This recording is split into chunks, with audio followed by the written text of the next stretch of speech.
An EF3 tornado with winds up to 165 miles per hour whipped through central Virginia, leaving destruction and devastation in its path. The skies were wild, black, got real black all of a sudden, and winds picked up, and then, along come the heavy rains. I was so scared. As soon as everything stopped, I just looked out the door and I saw that the house was gone. Across Virginia, several deaths, dozens hurt, and hundreds of buildings damaged, leaving parts of the Commonwealth in a state of emergency. It's about 12 to 15 miles long, this tornado. Efforts from state leaders as well as local rescue groups to return peace and power to the area.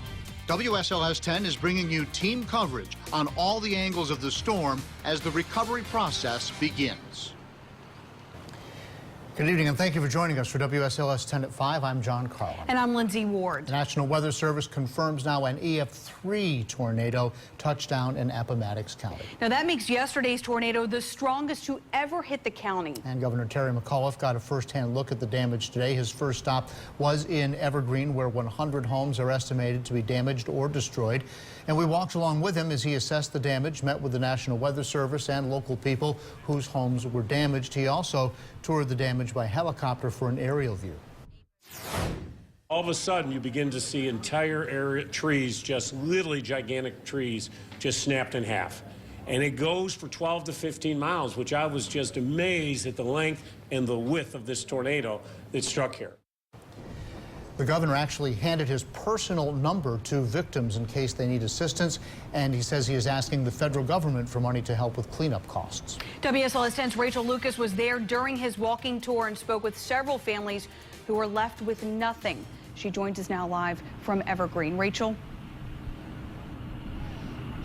Well, it wasn't until this morning that Governor McAuliffe got a first-hand look at the magnitude of these tornadoes. He said during his aerial tour today, he spotted a 12 to 15-mile path of destruction left behind the tornadoes.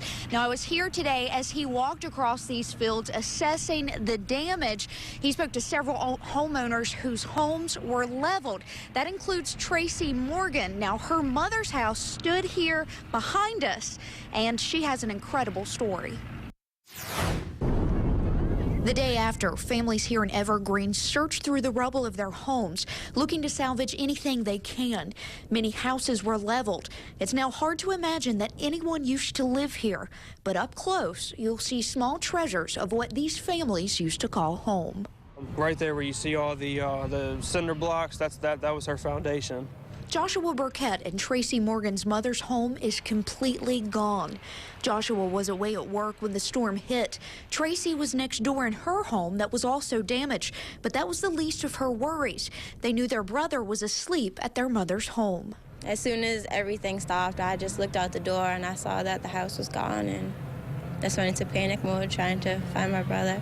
For an hour and a half, they couldn't find him.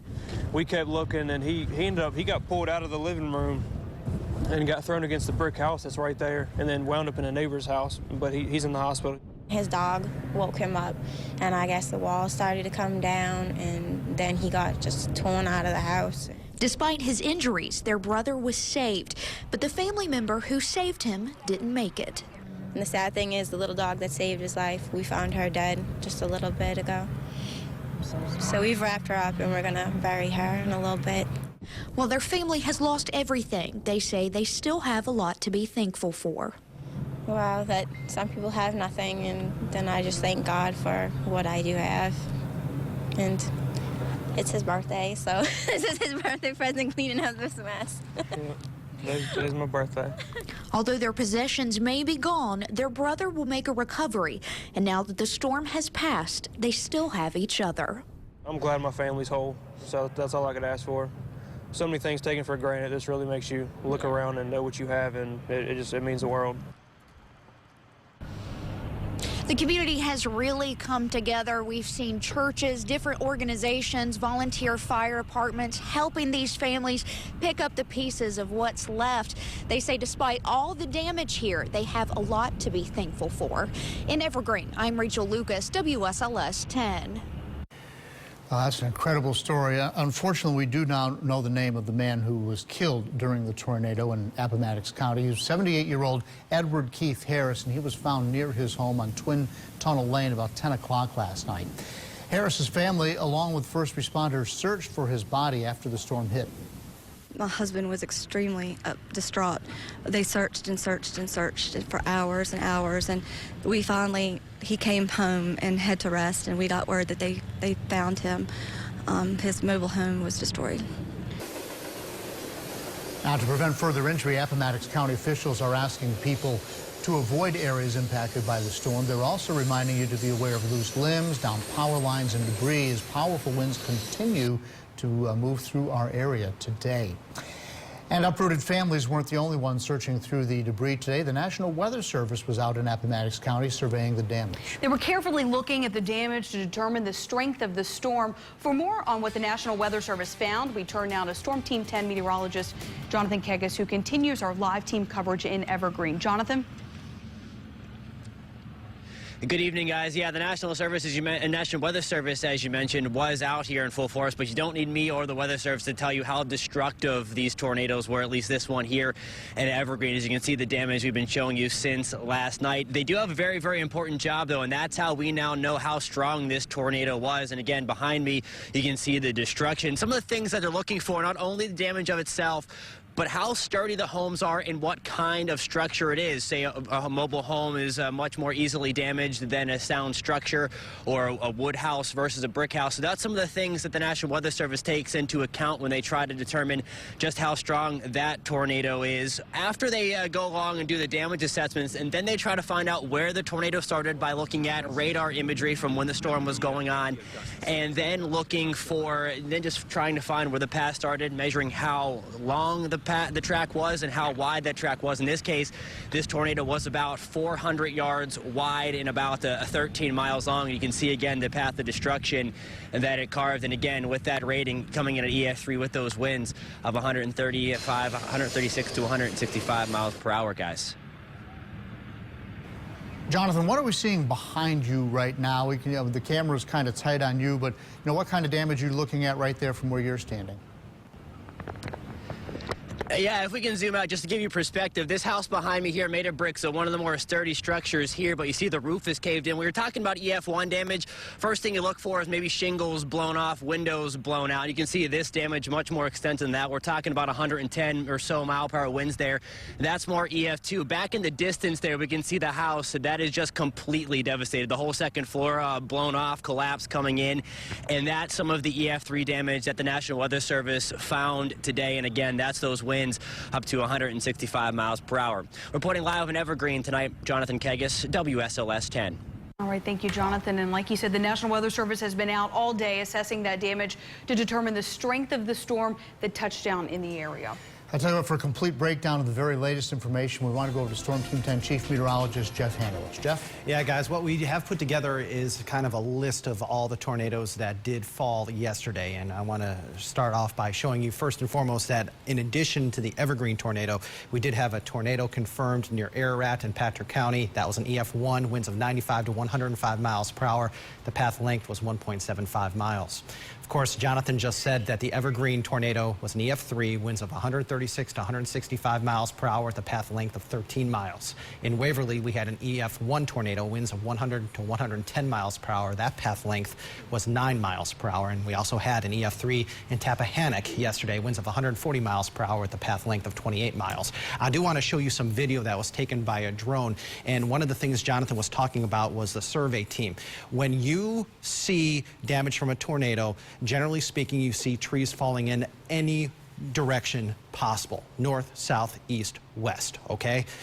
When you look at straight line wind damage, all the trees and damage fall into the same direction. So if you look at this video, you'll firmly notice that all the trees are falling in different directions, a telltale sign that this was indeed a tornado. That's among the things that the National Weather Service was looking at today. And those sights from Appomattox County just are incredibly hard to see. Lindsay. Yes, Jeff, thank you. Now, the violent storms tore through Virginia. They left a path of destruction in their wake. According to the latest numbers, 4 people died as a result of the severe weather, and at least 24 were hurt severely critical. Several critical, rather. 100 buildings in Appomattox County are now damaged, including 20 homes which have been destroyed. About 40% of the county is without power right now. Virginia's National Guard has also mobilized. More than 40 soldiers are on state active duty as part of a multi-agency effort to help the areas, including Patrick County, that were hit by an EF1 tornado. Now, so far, the Guard is focusing on debris removal efforts like clearing blocked roads. An aerial team is also on standby to help with damage assessment. Now, the town of Waverly in Sussex County was another hard-hit area. Yeah, 3 of the storm's 4 deaths all came from this small town. We want to turn now to Carrie O'Brien, who's talking to local people there about their loss. A trail of debris and destruction, wood, insulation, metal, all scattered around the area, not too far from where 3 people were killed. Today, I spoke with the folks who found the victims. And he was like, get in the bathtub, get in the bathtub.